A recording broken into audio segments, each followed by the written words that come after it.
Okay, hello everybody, welcome back. Now just a little video here, talking about what is SWR and why it's so important with radios and antenna setup.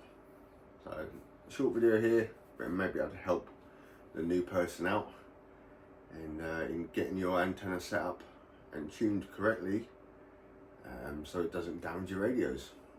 So let's get into it.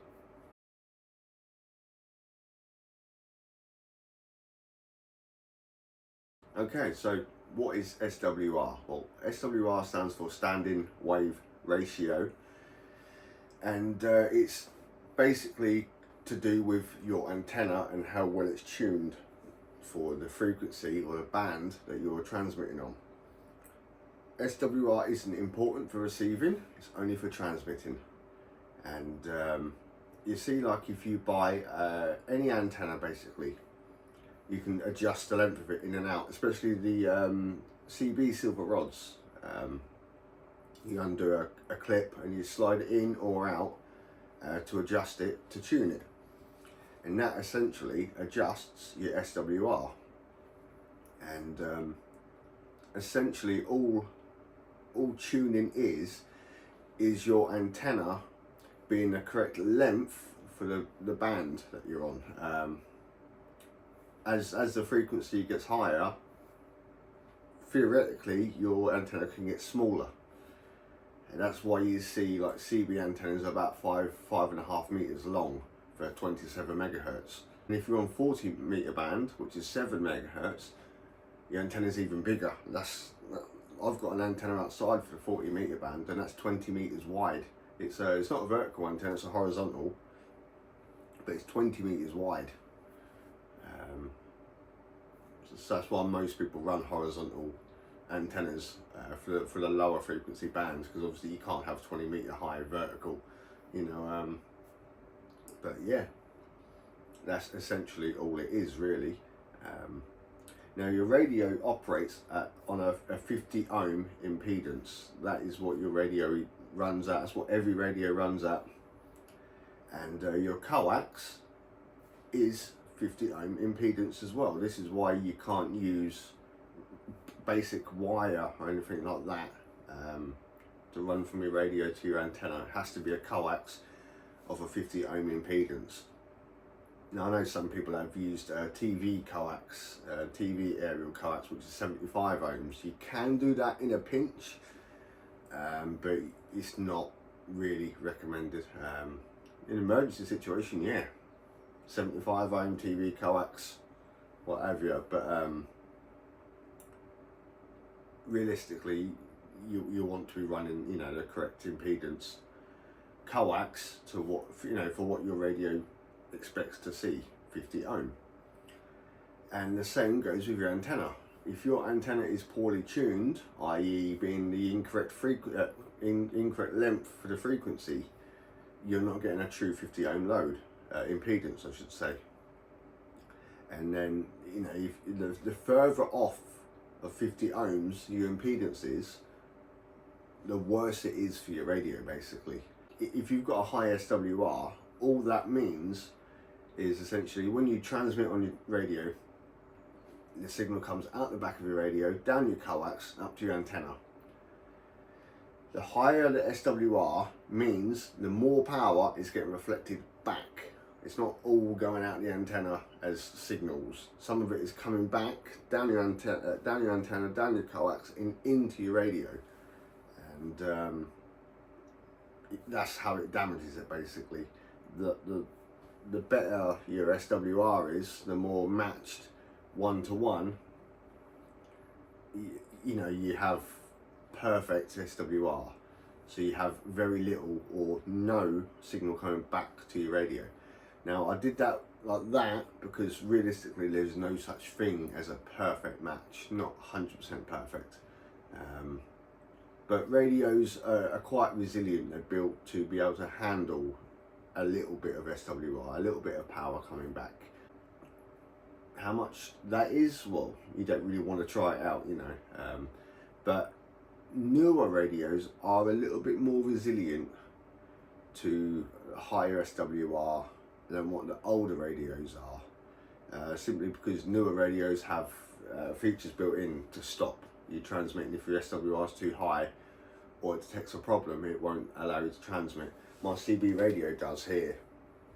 It's got an SWR meter on the screen, and it's set so that if the SWR hits 3 or above, it won't let you transmit, just basically to save the radio.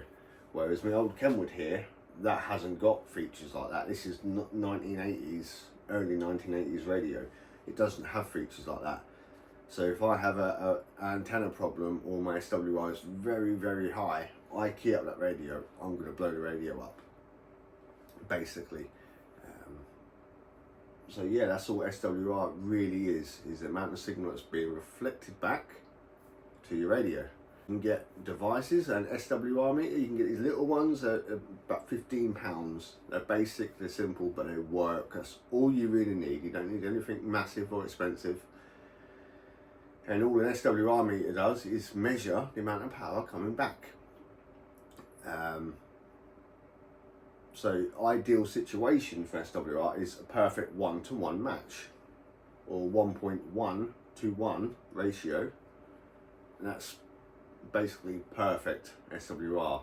Now for me, I mean, you ask different people, you're going to get different answers, but for me and my attempts of tuning and measuring, because I've actually gone into it in quite a bit of detail really. I haven't just extended, my antenna to get my SWR low and left it at that.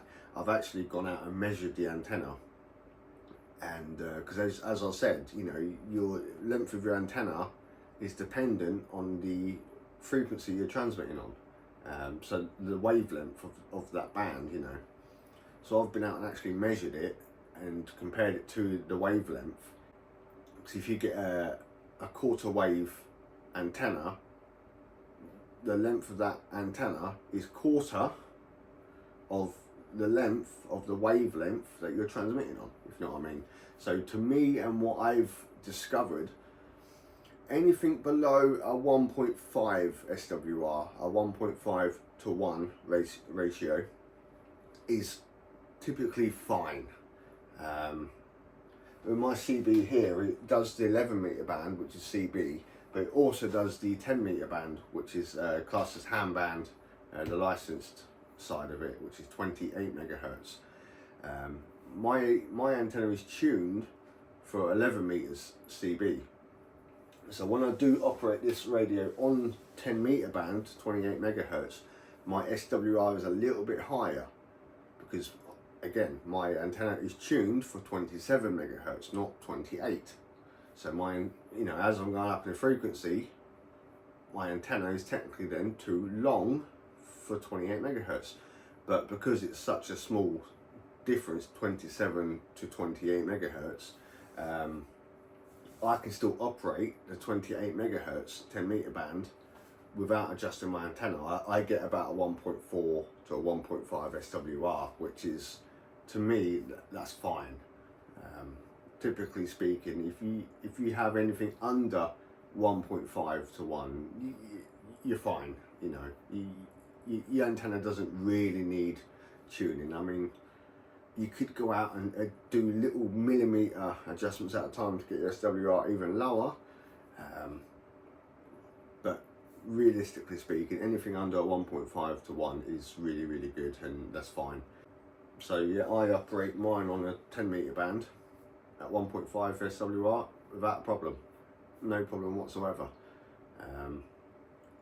So let's get into why high SWR is bad for your radio.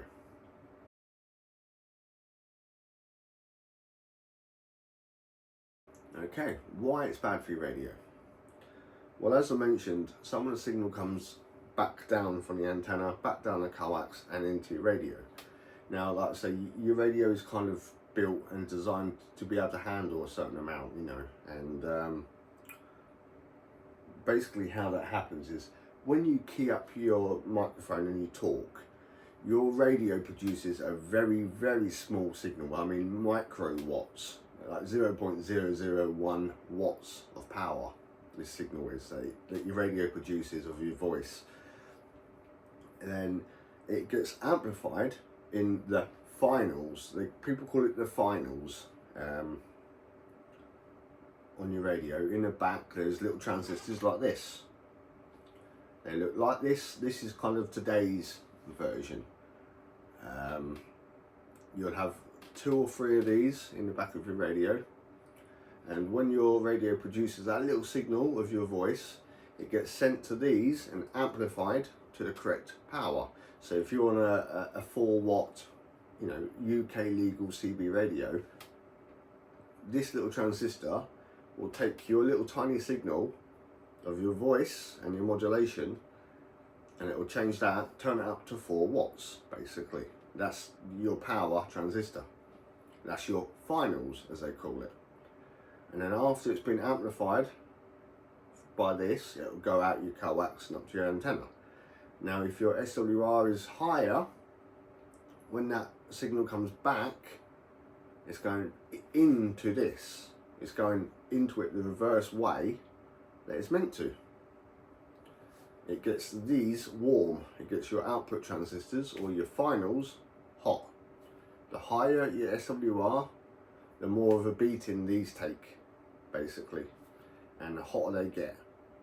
And they're only rated to operate efficiently up to a certain temperature. And if you get them too hot, or they're overworking, trying to compensate for the high SWR, well, you'll blow these up. And that's typically what happens. You know, you'll nuke these, and these will either just give up and go short circuit, meaning all 3 pins will just be a one connection, or they'll literally can explode and they'll let out some, you know, magic black smoke. Yeah, that is what happens if you have high SWR. That is how it damages your radio.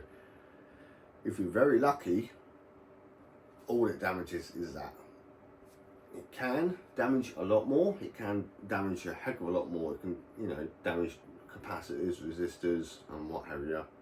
When that goes bang, that could do a lot more damage, because it's going to send a ridiculous amount of power throughout the whole circuit of the radio, and you'll, you know, if you're lucky, like I say, that's all your damage. But yeah, that in a nutshell, guys, is SWR, standing wave ratio, and that's why it's very important for the health of your radio. So thanks for watching, guys. 7 Freeze.